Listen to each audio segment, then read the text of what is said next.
J'ai enfanté un être étrange, étranger au monde, aux yeux de poudre incandescents, aux pensées en étoiles, aux paumes immenses et inversées, à la tête pleine de boucans, aux rires discordants, aux larmes acides, aux cris rauques venus des entrailles de la terre. Domi Bergogneau, c'est de vous, et bonjour. Bonjour, Jeanne. Je suis heureuse de vous recevoir à cette escale de Jeanne. Moi aussi. Cet enfant dont vous parlez est le vôtre. C'est un grand et beau jeune homme. Oui. Il est atteint de schizophrénie. Il s'appelle Tristan. Tout, dans votre écriture, dans votre façon d'être, est sourire, rire même, mais pourtant vous avez un cri que vous avez apprivoisé. Oui, absolument. C'est autour de Tristan, cette tragédie quand même, parce que c'est une tragédie. Oui, c'est une tragédie. Comment l'avez-vous appris? Il avait quel âge?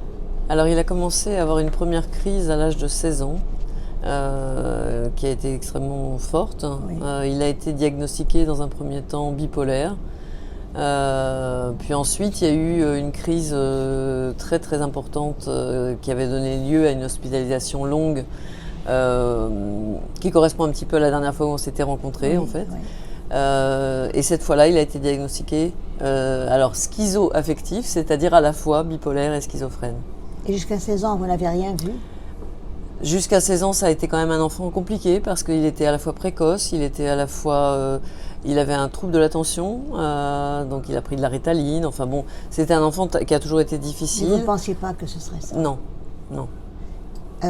Pardon de vous poser encore la question, mais quand ça tombe, Quand ça tombe, le diagnostic final? ça fait très mal, Oui. parce qu'en fait tout s'est arrêté. En fait, il a été déscolarisé à partir de la seconde, alors que c'était un enfant brillant.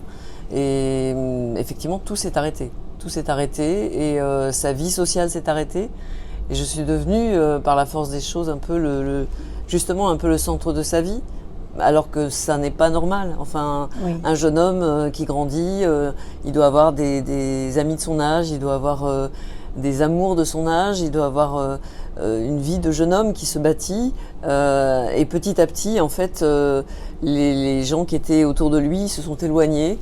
Et on s'est retrouvés un petit peu, je crois que dans un texte, je parlais du radeau de la Méduse, on s'est un peu retrouvés tous les deux sur ce radeau de la Méduse, en pleine mer, un peu abandonnés. Et lui, comment il a senti quand même cette différence entre la vie d'avant, Oui. même si c'était difficile, et cet arrêt total? Bien sûr, bien sûr. Alors lui, on parle souvent de ce qui se passe autour, oui. mais de lui. Alors lui, en fait, il a finalement, il a eu quand même toujours des passions très fortes, Oui. au niveau artistique. Il chantait? Alors il chante un petit peu, mais surtout, il jouait de la guitare beaucoup, très bien. Il dansait très très bien aussi. Il écrivait aussi, de façon un peu sporadique, mais il a écrit. Et voilà. Et d'ailleurs, justement, il y a quelque part en ce moment, dans une association qui s'occupe de personnes avec des problèmes psychiques, un de ses poèmes est exposé en ce moment. Ça s'appelle La Maison Perchée. Et voilà, c'est un poème de lui que je vous lirai. Voilà.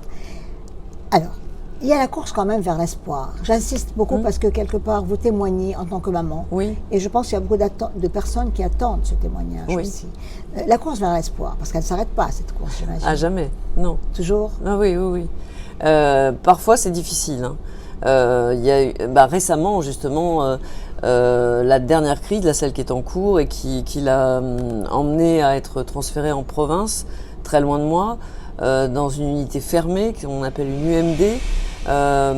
Ça a été très très difficile et c'est difficile de garder espoir dans un premier temps parce que finalement il est là parce que l'hôpital psychiatrique va tellement mal que les soignants sont trop rares et que pour un cas aussi complexe et difficile, avec des pensées suicidaires qui étaient très présentes, eh bien il fallait un encadrement très très fort et donc c'était la seule solution qui était possible. Oui. C'est quand même terrible En plus, c'est une double peine de l'éloigner de vous. Même les prisonniers, on essaye de les rapprocher des absolument. familles. Bien sûr, ils pourraient ne pas vous reconnaître, ils pourraient tout ça, mais vous vous sentirez mieux de le voir. Ah évidemment.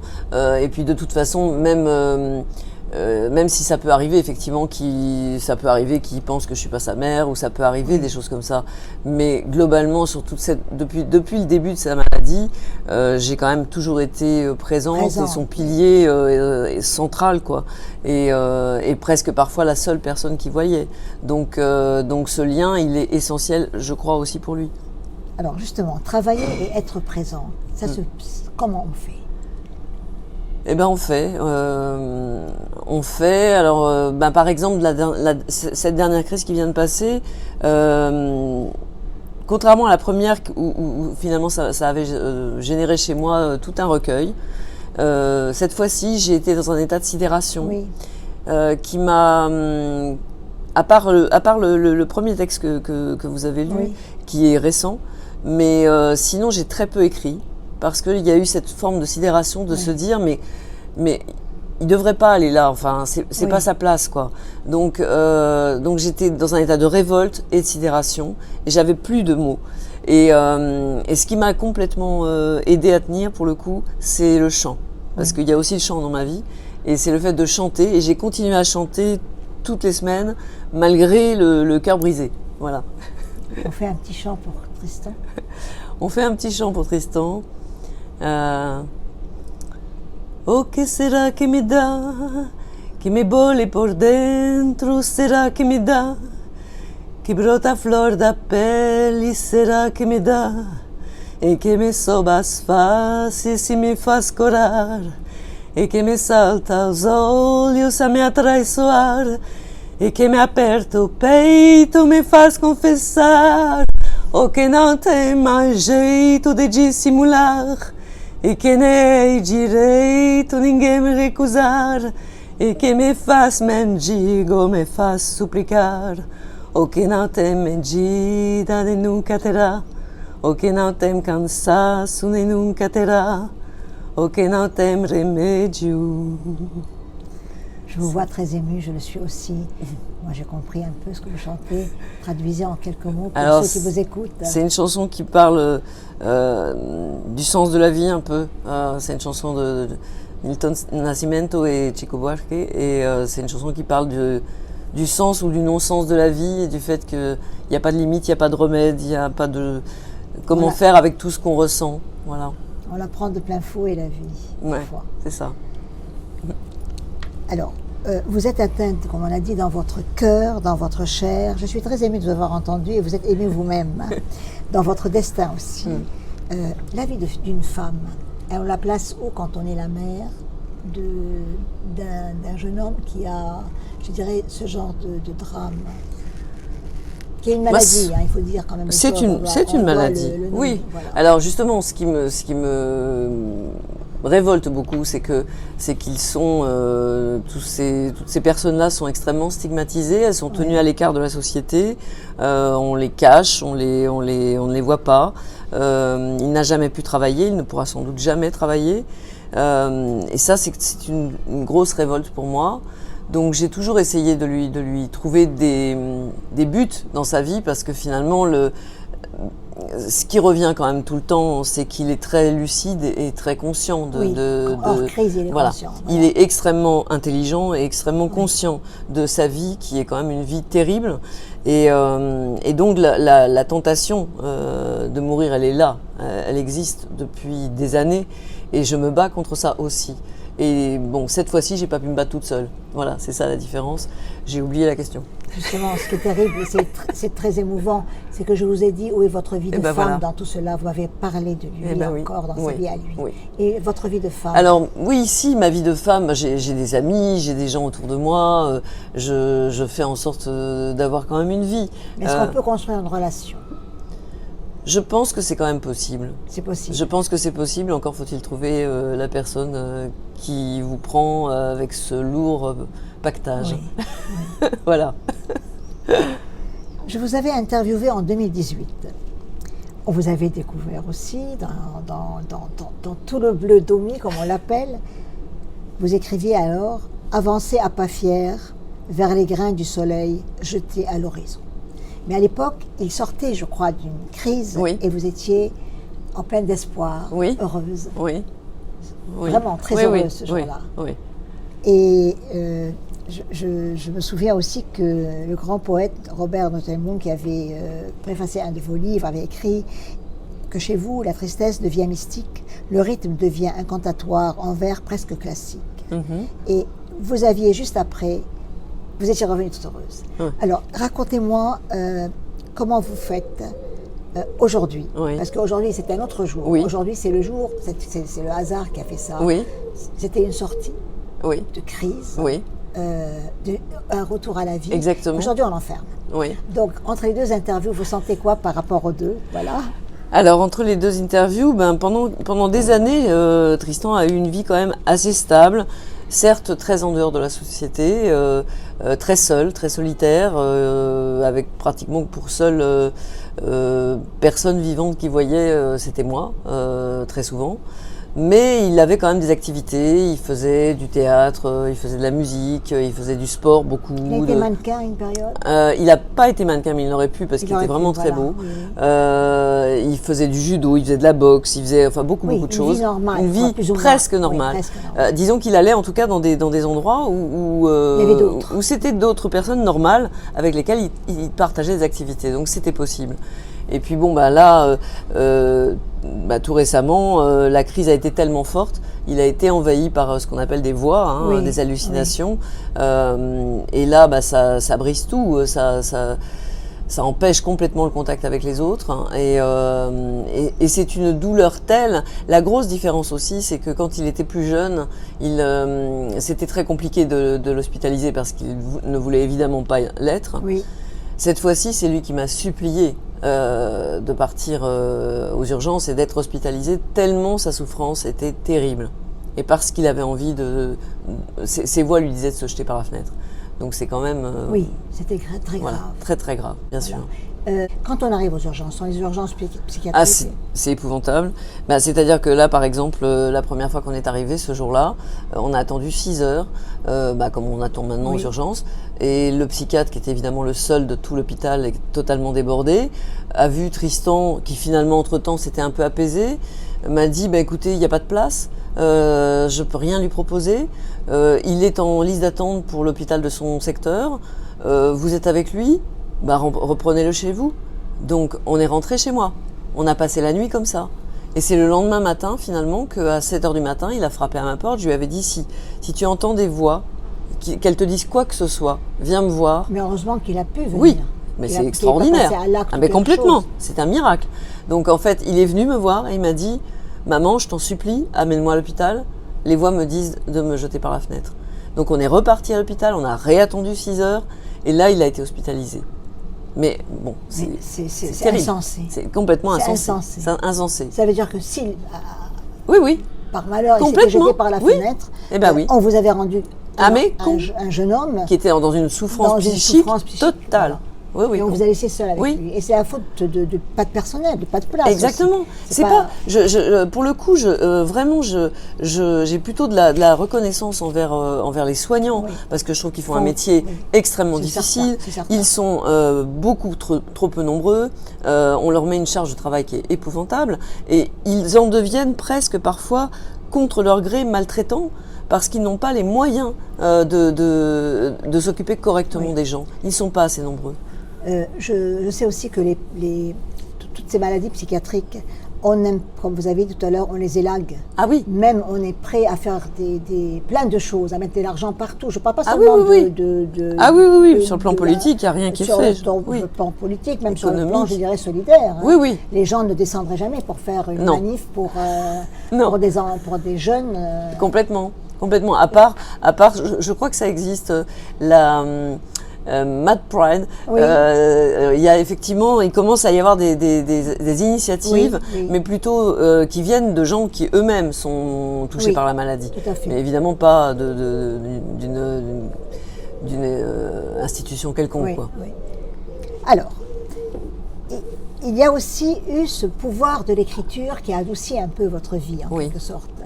Tout à l'heure, vous avez dit que vous aviez arrêté d'écrire la dernière fois dans cette sidération, cette fois-ci, parce qu'en plus, il y avait cet éloignement anormal, totalement. Vous écrivez « Le mystère des aurores se réinvente chaque nuit ». Elles sont comment vos aurores, quand elles sont comme ça, lumineuses? Alors, quand elles sont lumineuses,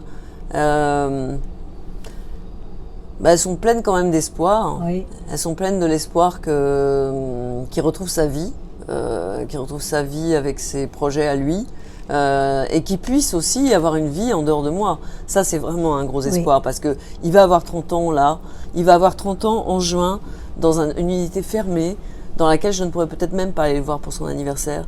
Donc c'est quand même une sacrée date, 30 ans. Et je pense qu'il faut qu'il soit adulte et qu'il soit un peu plus éloigné de moi. Donc il y a cet espoir-là. Et puis il y a l'espoir que moi je me réalise dans ce que j'aime, c'est-à-dire l'écriture, la lecture, le chant, et voilà. Quand vous allez choisir une robe, vous oubliez tout, vous achetez votre robe heureuse, ça arrive. Ça me fait beaucoup de bien. Oui, voilà. Ah oui, ça. C'est une question qu'on m'a demandé de vous poser. Ah bon? Oui. Comment se passe cet instant, je dirais, non pas de frivolité, mais si. Oui. Est-ce qu'on a des instants de frivolité? Oui. C'est une des choses qui me font du bien. Voilà. Alors on va acheter des robes. Voilà. Bleu de préférence. Bleu, c'est votre couleur, c'est la couleur d'Omi. C'est ça. Vous écrivez aussi « Je sais la morsure du vide, la fragilité des fleurs, la solitude des pierres. » Et puis il y a le chant. Et parlez encore de l'espace, des yeux au fond de la mer. Alors, quel chant ou quelle lecture vous aimeriez nous faire? Alors... Parce que vous aviez besoin, vous m'avez dit, de lire vos écrits. C'est une façon de témoigner aussi. Oui. Alors, il y a un texte que j'ai vraiment envie de lire, pour une raison aussi très particulière. C'est que c'est un texte qui est un peu porteur d'espoir, et c'est un texte que je viens de réécrire, en fait, à l'intérieur d'une lettre que j'ai envoyée à mon fils, parce qu'en ce moment, il ne veut pas me parler. Et donc, ce texte est extrait de La Craquelure. Il s'appelle Ciel. Quitte le matin qui chancelle sous le poids du jour. Ta pensée se bat dans de lourds filets. La plaie qui saigne sous ta peau aggrave les ornières. Laisse ton paquetage de pierres sur les pentes du ciel. Ouvre ton regard incendié, tes mains brûlées de lignes. Moissonne tes rêves d'homme. Exhale la lumière. Arpente en toi l'espace. Imprime tes gestes bleus dans la buée des nuages. C'est très beau. Et le bleu est là quand même. Oui. Donc vous avez choisi aussi l'écriture quand on ne peut pas lui parler, pour lui parler. Oui, exactement. Donc elle a un pouvoir totalement... oui, sacré. Sacré, voilà. Oui, vraiment. Oui, je crois. À la fois sacré et salvateur, oui. Oui, il y a quelque chose comme ça. Auriez-vous écrit ou auriez-vous trouvé les mots si le destin avait été autre? Ça veut dire si vous n'aviez pas ce drame dans votre vie. Je sais que vous avez écrit depuis longtemps, donc bien sûr, avant de savoir même tout ce qui arriverait. Mais est-ce que ce genre d'écriture, qui est quand même une écriture rauque, une écriture très différente, vous auriez aussi écrit une écriture joyeuse, heureuse, il n'y a pas de problème, ça aurait été très beau. Mais vous pensez que vous auriez eu cette... Alors... Je pense qu'en fait, mon écriture, même quand j'étais très jeune et quand j'ai commencé à écrire, j'écrivais essentiellement quand même sur des choses parfois tristes et graves. En fait, je crois que c'est un peu mon sillon. Enfin, c'est comme ça. Quand je suis joyeuse, je profite de l'instant et je le vis et je le partage avec d'autres, comme cet instant qu'on vit ensemble. Mais je ne vais pas forcément écrire quelque chose là-dessus. Et finalement, ce qui me pousse à écrire, ce sont souvent des douleurs. Soit les miennes, soit celles des gens que j'aime. Voilà. Vous êtes orthophoniste, donc vous apprenez à l'autre. Ça peut être quelqu'un qui a fait un AVC ou un enfant. Enfin, quand le langage est désarticulé, vous le refragmentez en quelque sorte. Quand on écrit, on refragmente les mots aussi, la douleur et tout ça?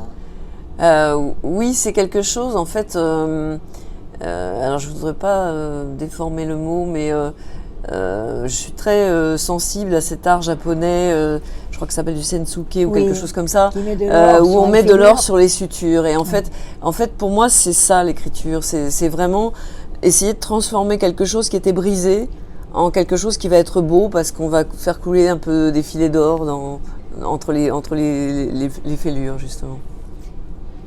Le bleu d'Omi, parce que c'est quand même incroyable. Tout le monde en parle. d'Omi, bleu, le bleu, vous avez toute la palette. Le bleu échymose, bien sûr, mais il y a des bleus d'été, il y a des bleus joyeux. Ce bleu, Vous l'avez adopté il y a longtemps?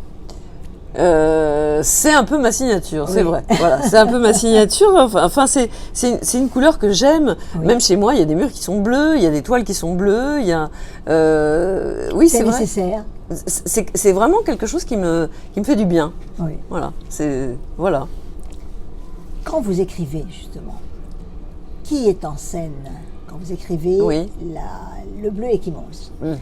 C'est vous ou Tristan? Je crois que c'est les deux. Les deux. Enfin, C'est la c'est douleur moi. de qui que vous criez? Comment? La douleur de qui? Parce que Les- quelque part, il y a la vôtre aussi. Oui, il y a la mienne, bien sûr. Mais je crois qu'il y a la sienne aussi. J'en ai parlé Oui, beaucoup oui, aussi dans oui, certains oui. recueils. Donc c'est un peu les deux. Et puis c'est au-delà de nous deux. C'est-à-dire c'est vraiment une volonté de ma part de témoigner, de donner une voix, de faire entendre ce cri-là, qui est le cri de plein de gens, comme je disais, qui ne sont pas entendus, dont on ne parle pas suffisamment et qui souffrent, quoi, et dont on ne parle pas. On va jouer au jeu des questions-réponses Oui, rapides. d'accord. Tristan,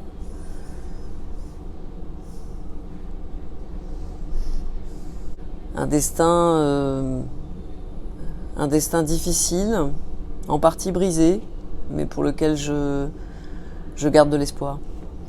craquelure, Ce sont toutes ces craquelures-là, justement, qui sont arrivées dans ma vie. Je regardais l'autre jour, en fait, des photos, puisque justement je suis séparée de lui et que c'est très très difficile, puisque je le voyais vraiment beaucoup. Je me repassais en fait des photos de lui, bébé, enfant, jeune homme, et je me disais, c'est terrible, quoi. C'est vrai que souvent, je regarde dans la rue même des jeunes femmes qui sont avec leur bébé, et c'est une période où tout est ouvert, où tout est possible, où Oui. on imagine le meilleur, évidemment, pour son enfant, et c'est quand même très très difficile de voir le point où vous êtes arrivé. Ouais, c'est quand même très difficile d'accepter que sa vie à lui, c'est cette vie-là. C'est quand même très dur. Donc l'incompréhension, j'allais vous poser la question, vous avez répondu. Voilà. Le langage. Qu'est-ce que le langage pour vous? Le langage, c'est d'abord le langage du cœur. Oui. C'est vraiment... en fait, ce sont les émotions, moi, qui m'intéressent en priorité. J'aime la beauté, mais le langage, par exemple, quand j'écris un poème, en fait, j'ai l'impression de travailler un peu comme un artisan qui va assembler des mots, qui cherche les mots qui soient les plus beaux pour faire quelque chose de joli, mais il faut qu'il y ait d'abord de l'émotion. Et c'est ça qui me touche aussi bien dans le chant que dans la poésie. C'est vraiment ça. Et puis le langage, c'est ce qui nous relie les uns aux autres. C'est d'ailleurs pour ça que j'aime bien chanter aussi dans d'autres langues. Pour moi, les langages, c'est universel. Récemment, par exemple, dans la question frivolité, je suis allée dans un, vous savez, les bars à ongles là pour Oui. me faire les ongles, et en fait, ce sont des Vietnamiennes qui ne Oui. parlent presque pas français, mais qui me connaissent depuis des années, Oui. qui connaissent Tristan. Et quand je suis arrivée, elles m'ont demandé comment ça va. Oui. Et c'était au moment où ils venaient de partir, et je me suis complètement écroulée. Et elles m'ont prise dans leurs bras. Et ça, c'est pour moi le langage. C'est le langage il n'y a pas besoin de mots, c'est le langage universel du cœur. Voilà. Vous serez, je crois, au marché de la poésie le samedi 10. Oui. À quelle heure? Alors, de 12h30 à 14h au stand d'Almanar. Alors, on va demander à l'onglerie de venir vous consoler. Parce que je voudrais rendre hommage à ces femmes, parce que c'est vrai Oui. que c'est une thérapie chez elles. Oui. Souvent, les gens arrivent, comme chez le coiffeur d'ailleurs, Oui. et on s'écroule. Mais Oui. elles connaissent les vies des uns et des autres. Complètement. Et elles ont des vies elles-mêmes affreuses Bien sûr. parfois. Bien sûr. Et elles sont d'une tendresse. Complètement. Voilà. Et ça, justement, je suis très consciente aussi de ça, du fait que, bon, voilà, ma vie, elle est parfois difficile, j'ai aussi de grands bonheurs, et j'ai souvent pensé, là, récemment, même presque peut-être pour relativiser, pour accepter tout ce qui arrive en ce moment, je me dis mais bon voilà quoi, il y a des femmes actuellement en Russie, en Ukraine ou dans d'autres pays du monde qui voient partir leurs enfants à la guerre. Ce sont des jeunes hommes dont on ne sait même pas s'ils vont revenir. Il y a des pays qui sont dont les gens partent. Il y a des réfugiés qui risquent leur vie pour fuir leur pays. Donc bon, voilà, je fais pas non plus de mon destin. Il y a plein d'autres formes de destin qui sont difficiles. Donc je ne me considère pas comme que voilà. C'est magnifique parce que quelque part, cette substitution dans le malheur Oui. Vous console et en même temps vous êtes crâne. Vous êtes comme ceux qui crânent. Voilà. Je trouve ça magnifique. Dominique, je vais vous poser une question. Quand vous rencontrez quelqu'un, une histoire qui pourrait être amoureuse. Oui. Est-ce que vous parlez de Tristan tout de suite? Oui. C'est-à-dire qu'il faut que tout de suite ce soit dit, que rien ne démarre avant. Ben, ça me paraît honnête. Oui, ça me paraît essentiel, assez rapidement en tout cas. Ça me paraîtrait en tout cas essentiel. Parce que c'est constitutif, ça fait partie de ma vie maintenant depuis plus de 10 ans. Et je ne peux pas imaginer d'abandonner mon fils, malgré son âge. Oui. Enfin, je veux dire, contrairement à d'autres femmes de mon âge qui pourraient se dire, bon bah ça y est, maintenant il est grand, il a sa vie, tout va bien, moi je mène la mienne. Bah moi je peux mener la mienne, et bien sûr que je le souhaite, mais pour autant je vais pas tourner le dos et je vais pas le laisser tranquille. Enfin, je veux dire, je suis obligée d'être là, quoi. Je vous ai vu une fois. C'était par hasard qu'on s'est vu et c'était très très beau. Je garde de vous ce jour-là. Vous étiez dansante, rieuse, bleu, un tourbillon de bleu, magnifique. Et j'ai compris qu'il y avait une histoire d'amour. Et c'était très beau. Vous étiez lumineuse. Et je trouve ça extraordinaire, cette part qui reste intacte malgré tout. Oui, absolument. Ça reste intact. Oui. Ben, j'ai toujours envie de chanter, j'ai toujours envie de danser. Alors, qu'est-ce que vous allez faire maintenant? Lire, chanter, danser Parce que tout le monde attend de vous tout. Alors, je vais chanter, mais comme c'est une chanson que je n'ai pas... connaissez pas par cœur. Voilà, que j'ai pas travaillé beaucoup, j'ai peur de... Je vais me laisser les paroles un peu à côté de moi au cas où, mais bon, je la connais quand même à peu près. Mais je trouve que ça me correspond. Alors en fait, j'ai choisi cette chanson, elle s'appelle Smile. C'est une chanson donc d'un des films de Charlie Chaplin, Les Temps modernes. Oui. D'abord parce que c'est une scène qui me bouleverse, cette scène finale là où on voit ce couple qui s'éloigne. Et puis parce que c'est un peu ma philosophie de vie en fait. Smile, though your heart is aching. Smile. Even though it's breaking, when there are clouds in the sky, you'll get by if you smile through your fear and sorrow. Smile, and maybe tomorrow you'll see the sun come shining through for you. C'est très émouvant de vous entendre chanter des chansons comme ça, magnifiques, Smile.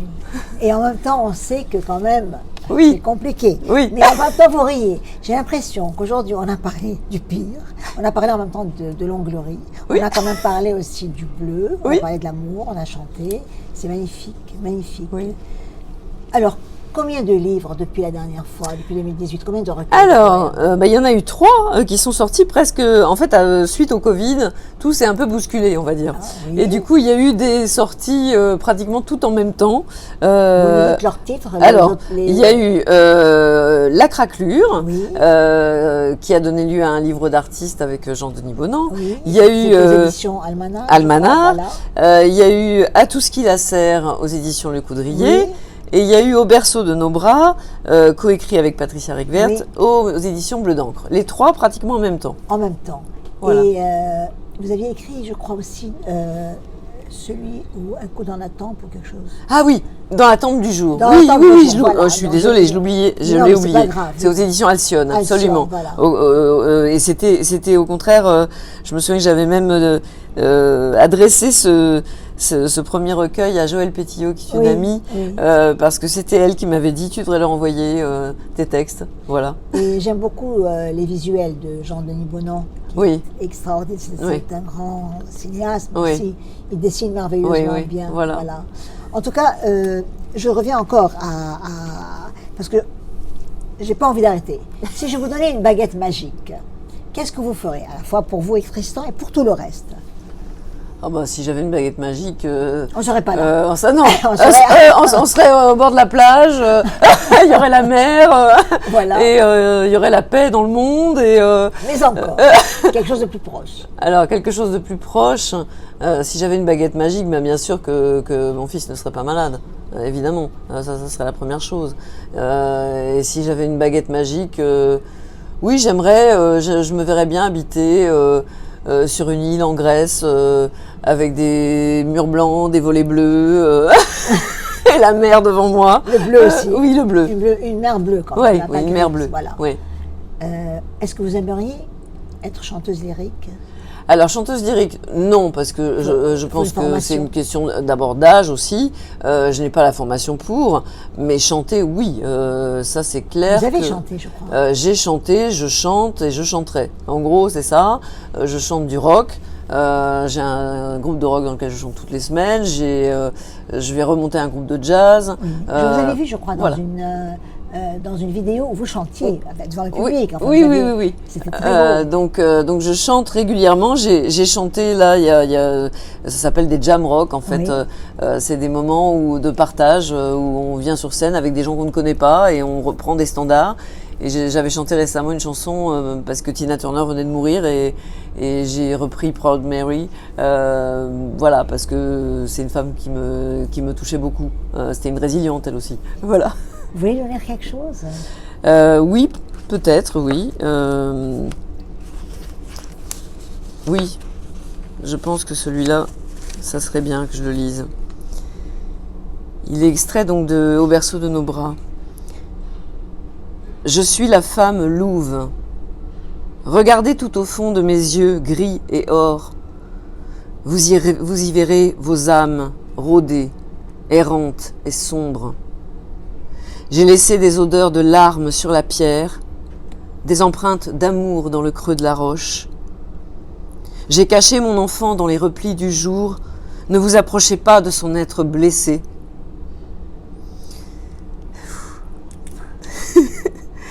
Mes crocs sont si aigus qu'ils vous mettraient en pièces. Je suis désolée. Entendez le blizzard s'engouffrer dans ma gorge. Écoutez donc la terre gronder sous mes orteils. J'ai creusé ma tanière à l'abri des regards. J'ai hurlé tant de nuits sous la lune des neiges pour le garder vivant. Je pensais pas. Si vous pouviez parler à Dieu déjà, si vous y croyez, s'il existe, vous lui direz quoi? Eh bien, là, dans cet instant émotion, vous lui direz quoi? En fait, il n'y a pas très longtemps, il m'est arrivé d'aller écouter un ami qui chante justement dans une chorale professionnelle lyrique. Et c'était en même temps une célébration religieuse. Oui. Et il se trouve que le pasteur qui est intervenu entre deux morceaux de chant, ce pasteur, en fait, jusque-là, j'allais très bien, j'écoutais la musique, j'étais bien. J'étais plutôt très contente parce que la musique me porte vraiment. Oui. Et puis, d'un coup, le pasteur s'est avancé. Alors, je ne suis pas suffisamment calée sur les fêtes religieuses pour vous dire exactement de quelle fête il s'agit. Ça devait être l'Ascension, peut-être.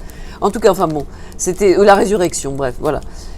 Et il a cité cette phrase de la Bible, merci, qui dit quand le Christ est sur la croix et s'adresse en fait à son Père, à Dieu, et lui dit: Dieu, pourquoi m'as-tu abandonné?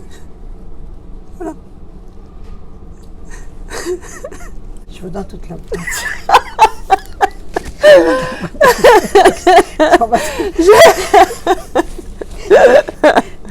Non, mais vous êtes formidable, Denis. Vous savez, je suis venue à cette escale, j'ai presque pas préparé parce que je voulais une conversation.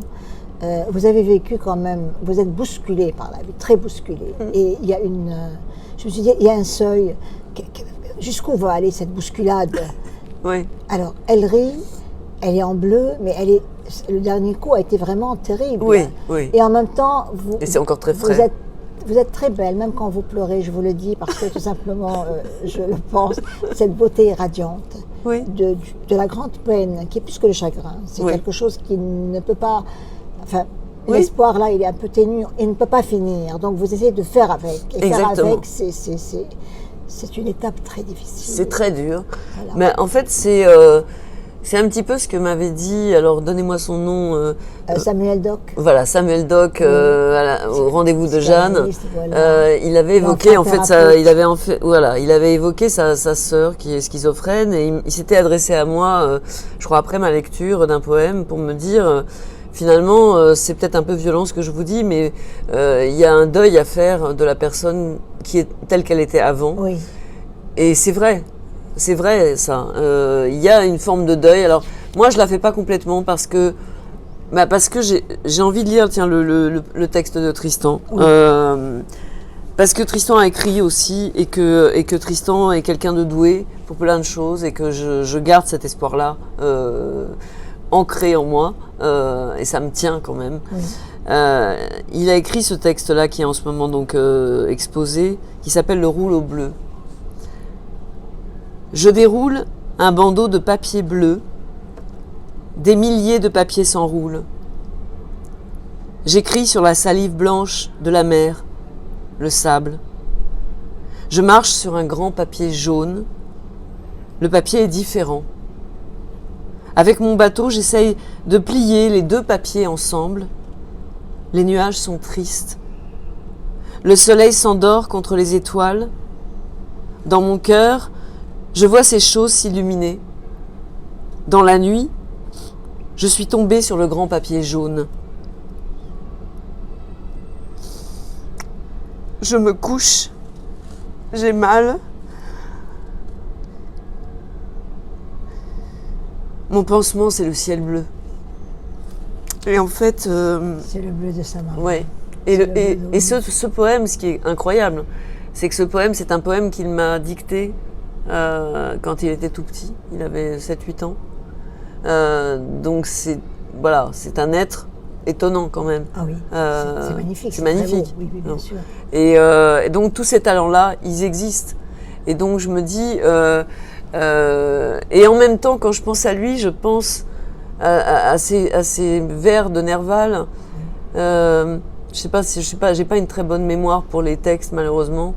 Je crois que c'est « Je suis le ténébreux, le veuf, l'inconsolé, le prince d'Aquitaine à la tour abolie. Oui. Ma seule étoile est morte, et mon luth constellé porte le soleil noir de la mélancolie. » Voilà. En tout cas, nous sommes très émus. Nous allons tout garder, si vous le voulez bien. Oh, mais bien sûr. Parce que ce n'est pas du tout pour faire du voyeurisme ou quoi que ce soit, mais c'est pour montrer la douleur quand même. Elle existe, la peine. Existe, oui. Il faut vivre avec, il faut rire avec, il faut acheter des robes avec, il faut aller à l'onglerie avec, il faut aller au marché de la poésie avec. Oui. Mais elle existe. Et puis Tristan, c'est quand même quelqu'un qui existe aussi. Oui. Ça veut dire que c'est pas on l'a mis, on l'enlève, on le sort. Exactement. C'est quelqu'un qui existe, qui écrit, qui vit, qui voit venir. Exactement. Il faut rendre hommage aussi à ces personnes elles-mêmes. À son courage, parce qu'il a une force mentale extraordinaire. Sûr, et à son drame. Ouais, absolument. Parce qu'il est physique chez lui. Oui.